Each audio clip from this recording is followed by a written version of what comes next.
There are times that you give a guy the ball because he has a hot hand. There are also times that you give a guy the ball because it'll make it easier for his teammates to be successful on the football field. That's exactly why Ohio State needs to lean on the running backs early in the season. You are Locked On Buckeyes, your daily podcast on the Ohio State Buckeyes.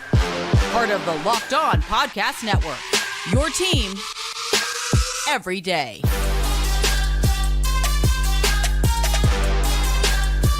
What is up, Buckeye fans? Welcome back for the episode of Locked On Buckeyes for the Locked On Podcast Network. I'm your host, Jay Stevens, also the host of the Jay Stevens Podcast. It is Thursday, August 17th in the year 2023, and this episode is brought to you by our friends at FanDuel Sportsbook. Make every moment more. Right now, when you bet on a Super Bowl winner, you can get bonus bets every time they win in the regular season. FanDuel.com/locked on. During today's episode, I will go over the ideal running back rotation for the Buckeyes in 2023, and I'll also discuss my comfort level with the starting offensive line. But first, Ohio State's going to have a new QB1. I'm not going to dive into speculation, Brown or McCord today. However, McCord and Brown are the ideal focus of the beginning of the show because they're newcomers to this thing. McCord had to start under his belt. Devin Brown does not. Both guys have gotten on the field for the Buckeyes, but this is different. This is different for both of them. You have a new OC. That's new for them. You have Ryan Day taking a different role in the upcoming season. That's new for the entire team. But when you look at McCord and Devin Brown specifically and how the Buckeyes should go about easing them into and acclimating them into the new role that they're going to have for the team, either backup or starter, there's one position group, well, there's multiple, but this one group specifically is an ideal way, an easy way to integrate a new quarterback, which also allows this unit to get comfortable in their new roles in the upcoming season. It's called leaning on the RBs. Think about a quarterback's best friend. Now, I could also go in different areas with this conversation, but we're going to stick with the RBs for now. Think about what helps a quarterback. Think about the great quarterbacks of all time in the National Football League. You got Peyton Manning. You got Tom Brady. You got Aaron Rodgers. You got Ben Roethlisberger. You have Drew Brees. You have other guys in the past 20 years that have been great quarterbacks. Now, you're going to go back a little bit further. John Elway and others, Joe Montana. You have great quarterbacks throughout decades. And there's two units that they lean on during crucial moments, that also make the game easier for them. The running backs and the offensive line. Now, for the running back room, they have to lean on the O-line, which is why we're going to touch on the comfort level that I have with the O-line later in today's show. But for the running back specifically, you have to have somebody back there or a group of players that is comfortable in their role, that understands their role and realize them getting loose on the football field, them doing a little bit of something that maybe they've never done before, but it helps the team be more successful. Them doing that in a great way will ultimately help the team be everything it needs to be in 2023. And for Kyle McCord and Devin Brown, at all accounts, it sounds like the battle is tight so far. That's what's coming up out of camp. And so I am still not all in on saying that they don't already have a QB1 already made. It's right now just coach speak. They kind of keep the same narrative going. But also, if that's the case, if it is so tight, if it is one of those things where they're not comfortable naming a starting quarterback right now, or they're waiting until after the scrimmage the second scrimmage of fall camp, which is this weekend, to name a starter, that's great. But also, it don't matter which way they're going. Work with the running backs. Let them cook. Let them get off. Let them get the ball and tote that rock day. Be down after down after down after down after down. Why do that? Because one, it's going to help the quarterback get more comfortable, because you're not having a new quarterback be thrown in there saying, hey, we are going to have you run the offense. It's going to be the same offense, same play calls that Stroud had over the past couple of years, a very pass-heavy offense. I know you're new to this thing, but hey, throw you into the deep end. We hope you survive. It's kind of sink or swim mentality. I don't think that's ideal for the quarterback situation for the Buckeyes in the fall. At the same time, let's go to the flip side. How does this impact the running backs? They're going to be able to help the offense be better, be more of a well-oiled machine. But if you let primarily Travion Henderson and Miyan Williams get off early in the season, first 3 or 4 or 5 games where you're looking at it and saying, what does this do for them? Not only does giving them the ball help the quarterback, how does this help them throughout the rest of the season? It helps build confidence because you have 2 running backs in Travion Henderson and Miyan Williams. If you want to throw Evan Pryor into the mix as well, you have 3 running backs, 3 out of the top 5 that were injured a year ago. Pryor missed the entire season. Williams and Henderson were dinged with injuries that they played through. Henderson did not play in the bowl game, which I'm not really upset about. I really understand why. And he put an importance on his body. Do I think his appearance in him playing in the game against Georgia would have had a different outcome? No, but I do understand also if it maybe would have had a different outcome, him putting an importance on his body made a lot of sense at that time. Also, this is going to be great for Tony Alford because as I talked about and how he should go about handling the RB rotation and trying to figure out how in the world does he handle a room that has 5 backs at any other school. At a lot of other schools, they'll be the starters. Literally, Miyan Williams can start at other Big Ten schools. Chip Trayanum can start at other Big Ten schools. I believe Evan Pryor, maybe not now because he's coming off of an injury, but I think Evan Pryor can start at other Big Ten schools. I know for a fact Dallin Hayden can. Like, I know these guys could be other 4, all 5 of them could be starters, not just other Big Ten schools, but other power of the Power 5 schools in the country. But it allows your guys who were injured a year ago come back on the field, build confidence, and really realize this may be more of a run. The run may be more featured in this offense, which it needs to be, because if you've heard me over the past couple of years, the everydayers realize Jay is not a fan of the pass-heavy offense that Ohio State has had over the past couple of years with C.J. Stroud. I don't know if I want to go back to the 2019 season where it was, I think Fields had 3,200 passing yards and J.K. Dobbins had over 2,000, like a tick over 2,000.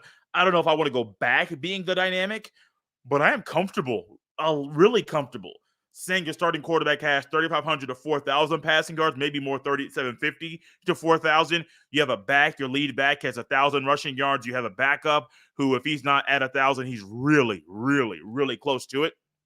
I really think that this is ideal for all the parties, but specifically for QB1, do what is needed for them to quickly and easily get acclimated to playing big-time level football, being the starting quarterback for the Ohio State University. Lean on the running backs. I remember in Friday Night Lights, Boobie Miles said, put Boobie in, let him spin. Because you know what? When Boobie Miles was on the field, that boy cooked the defense down after down after down. And I believe Travion Henderson and Miyan Williams, when healthy, can be one of the best running back duos in the entire country. And when healthy, they'll easily help a new QB1 get acclimated to being QB1 at the Ohio State University. Not only those 2 guys, but are those the only 2 guys that might be in a more run-heavy offense early in the season? We'll discuss that next on Locked On Buckeyes. This episode is brought to you by FanDuel Sportsbook. Football season is about to kick off, and FanDuel is giving you the chance to win all season long, because right now, when you bet on a Super Bowl winner, you can get bonus bets every time they win in the regular season. Just pick any team to win the Super Bowl, and you'll get bonus bets for every victory. You can use your bonus bets on spreads, player props, over-unders, and more. So visit FanDuel.com/LockedOn and start earning bonus bets with America's #1 sportsbook. That's FanDuel.com/LockedOn. Thank you for making Locked On Buckeyes your first listen every single day. Now is the perfect time to subscribe to Locked On Buckeyes so you don't miss a beat. It does not matter if you listen to us on Apple or Spotify or the Odyssey app, or you watch it on the YouTube. Subscribe wherever you're watching or listening to the show right now. If you're listening on Apple or Spotify, leave us a 5-star review and a rating. If you're watching us on the YouTube, hit that subscribe button, smash the like button on this video, and hit that bell so you are notified every time a new video goes live. Locked On Buckeyes is a part of the Locked On Podcast Network, your team every day. The ideal running back rotation for Ohio State is one conversation that may be twofold or threefold or 5,000-fold because there's different variables to it. On the surface, you can rank them and say, well, you know who the top two guys are. Who is one, who is two? I think that is subjective based off how you are viewing it at that time because of how last season went.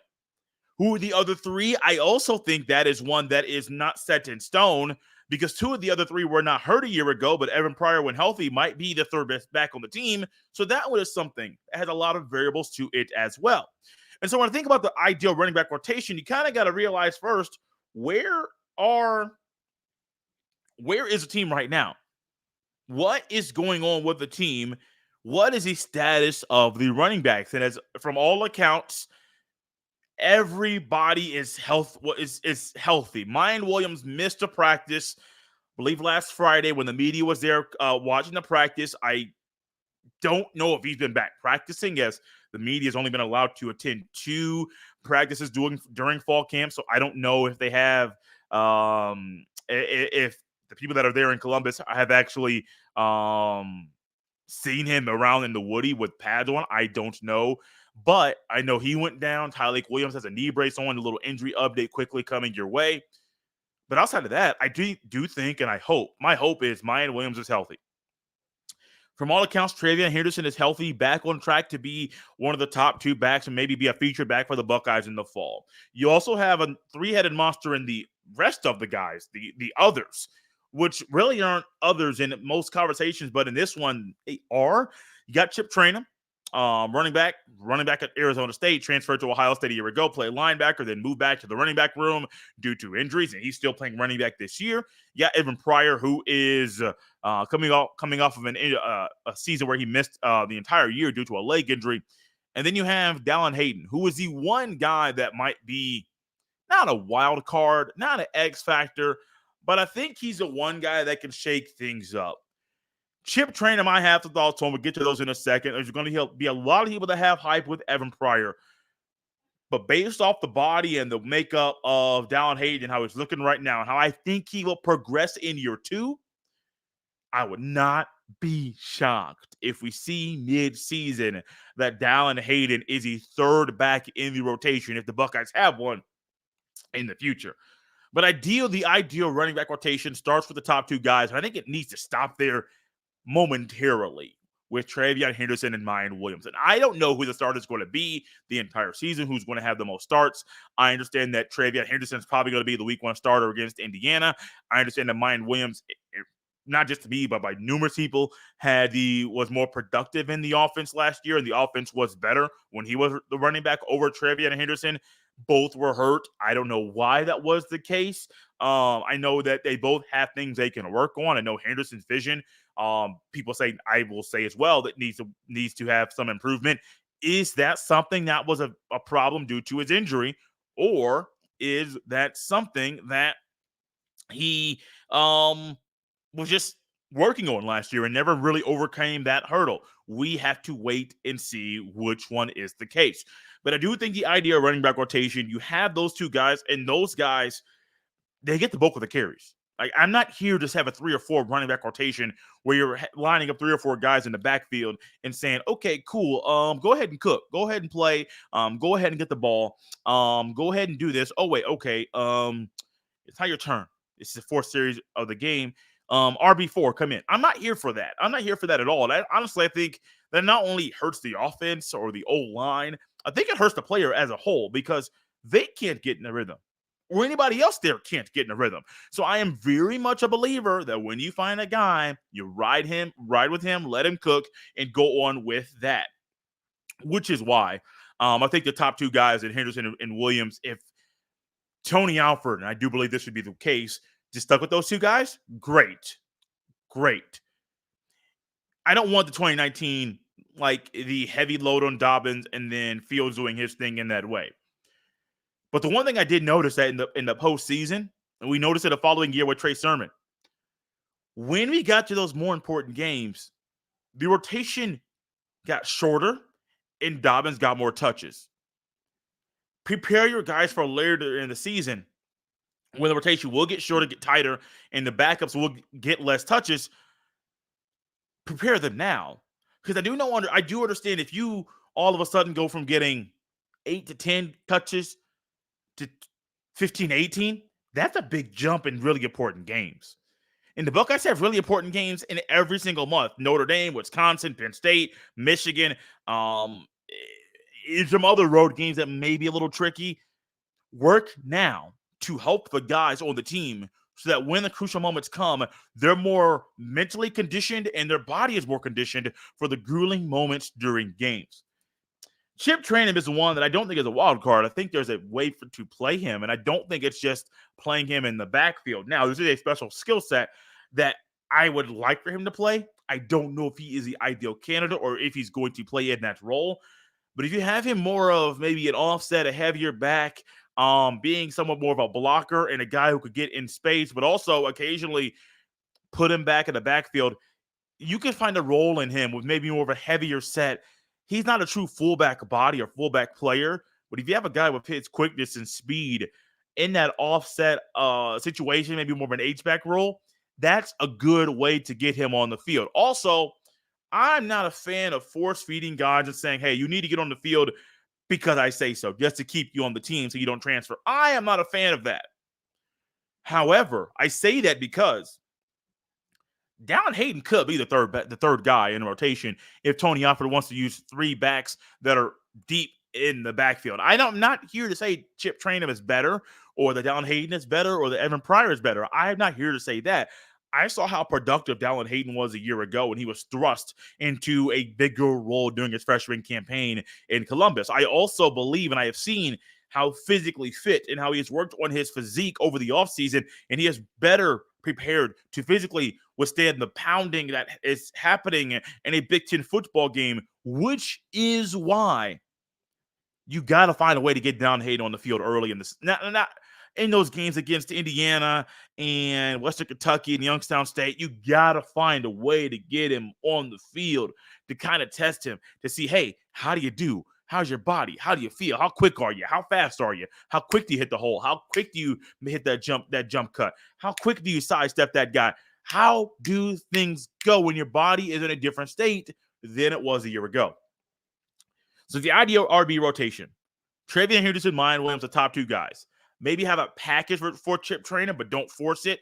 The third guy, to me, that needs to be at the top of this list is Dallin Hayden, because I think he is the most versatile of the other three backs in that RB room, and one that can be a big piece of the pie if they need him to be for the Buckeyes in 2023. A lot of conversations about the running backs, but the RBs cannot be successful if the O-line is not doing what is needed for them to be successful as an entire unit.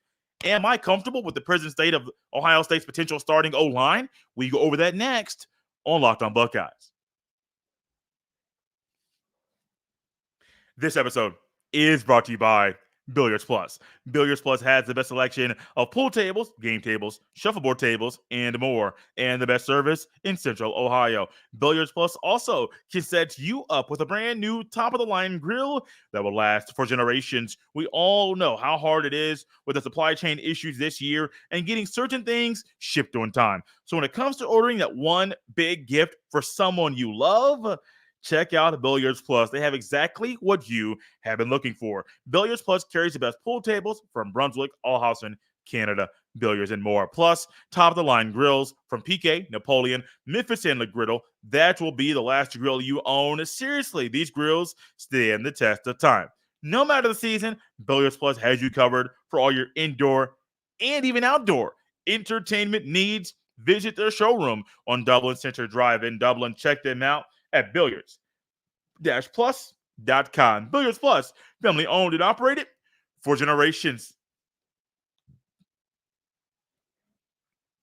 Thanks for making Locked On Buckeyes your first listen every single day. There is a big announcement coming up later in the show. It's not on the rundown on the YouTube, but it's just something big. And since it's fresh, we're going to close the show with a big announcement.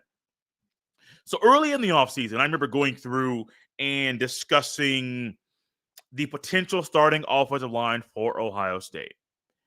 I had Joshua Fryer at the right tackle. I had Matthew Jones at the right guard. I believe I had Carson Hinsman at the center. And I believe there was Donovan Jackson at left guard. And I think left tackle was Simmons, the transfer, but I was still not really sold on that happening. The first practice of fall camp, the media was out there.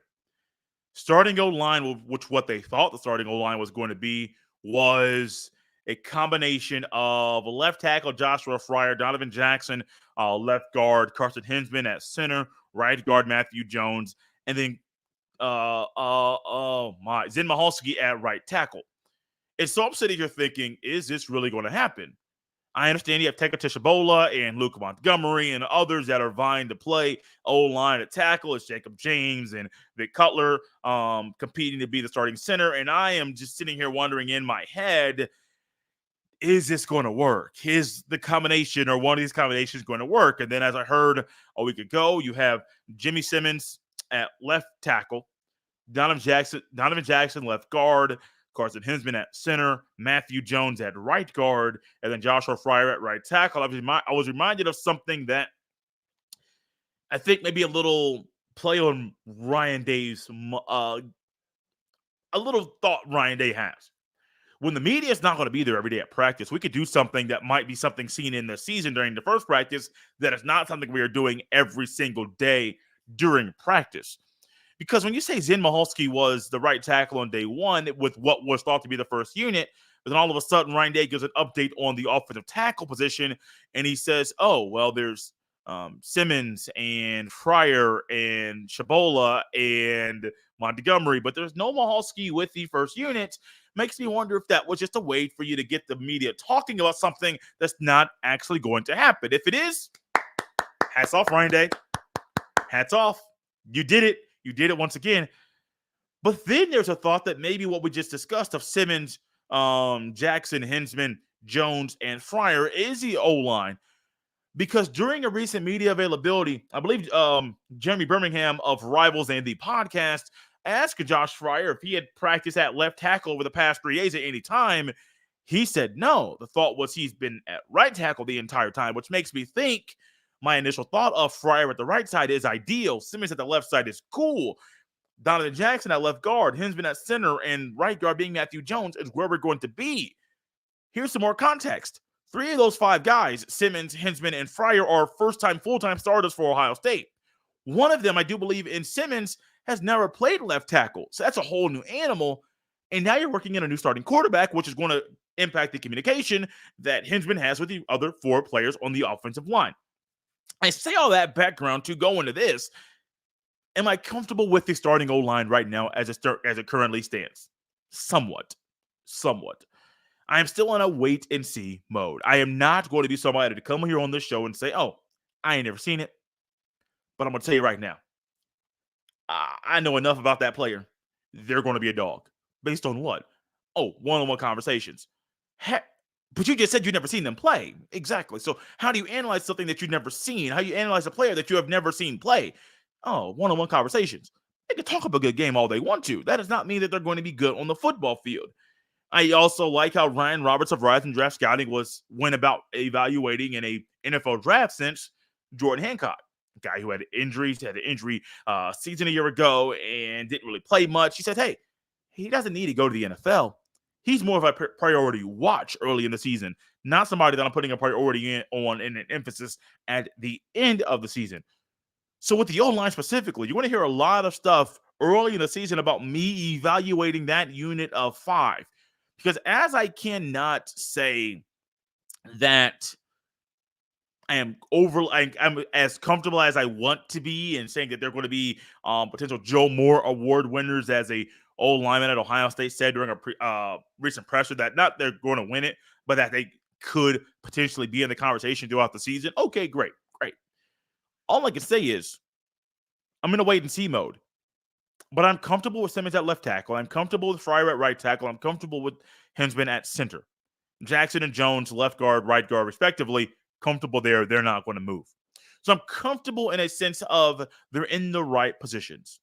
I don't know how to evaluate and go about saying I am comfortable in a way that I am comfortable that they're going to be a good unit in the season, because I have not seen this five play together at all. So, in the beginning of the season, first 4 weeks, we're going to get a good feel of how the O-line is, how well they play together, and if this unit is going to be something that we can be excited about in 2023. Big announcement time.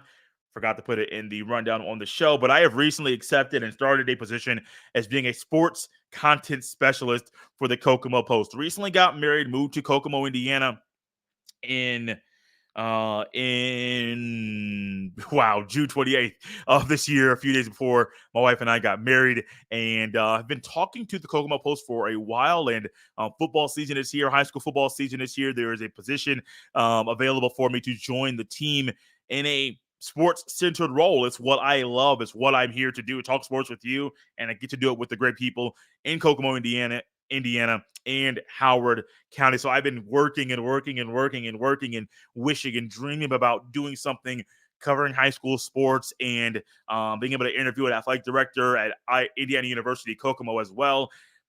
I'm excited about this opportunity. This is something I've kind of kept to myself and not really shared here on the show, but I'm not going anywhere. Still doing this show, and I'm excited about the future of Locked On Buckeyes and the future of my sports media career, as another great opportunity is right in front of me. You can follow me on Twitter at jstevens07. You can send all of your emails to jstevens317@gmail.com. This has been Locked On Buckeyes here on a Thursday. I'll see you next time.